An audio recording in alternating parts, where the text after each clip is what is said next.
standing in the Valley of Elah. On that hill over there, right at the top, they found the remains of the place where Saul's tent and his camp was on the top of that hill right over there. The hill that's right behind you, right over there, that's where the vanguard of the children of Israel, where the forces of King Saul were located, on the top of that hill there. They were there because they needed to look that direction where they could see that top of the hill there. That's where the Philistine camp was located, on the top of that hill. And Goliath was up there, and he kind of strutted his way down the hill, coming toward us, shouting out and cursing the army of God. You know what? I was reading the Bible the other day, and I realized that his name has meaning. Goliath has meaning, and the possible meaning of his name is splendor, or splendid one.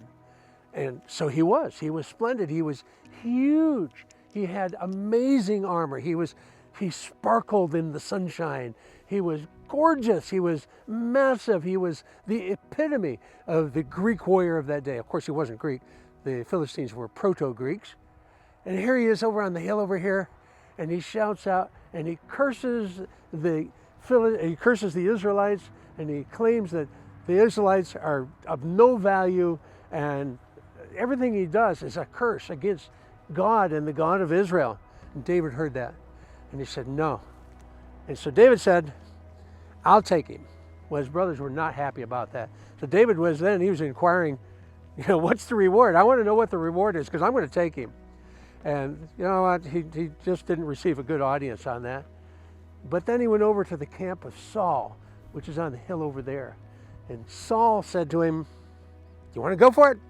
Go for it. By the way, take my armor and, dress up really nice.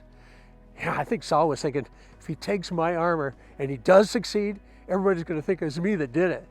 And so he said, take my armor. Well, David didn't take his armor, and he came down here and he stood and he looked at that gigantic man and he said, everything about you is splendid, but you're cursing the army of the only God there is, and that cannot stand.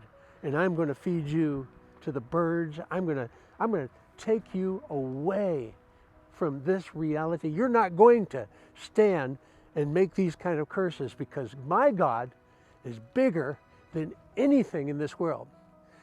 Now, there's an interesting comparison here, because the proto-Greeks were proto-Hellenists, and the Hellenists worshipped beauty, and the Hellenists worshipped pleasure, and Goliath represented everything that was beautiful, and he represented the pleasurable thing of this massive warrior.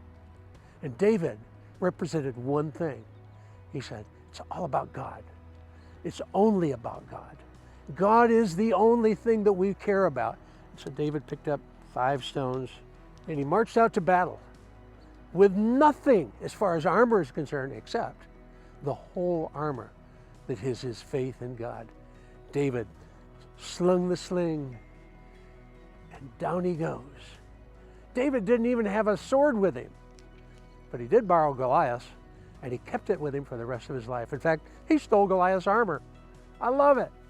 This is the God we serve. The wealth of the wicked, yes, laid up for the righteous. And everything that was wicked is represented by Goliath.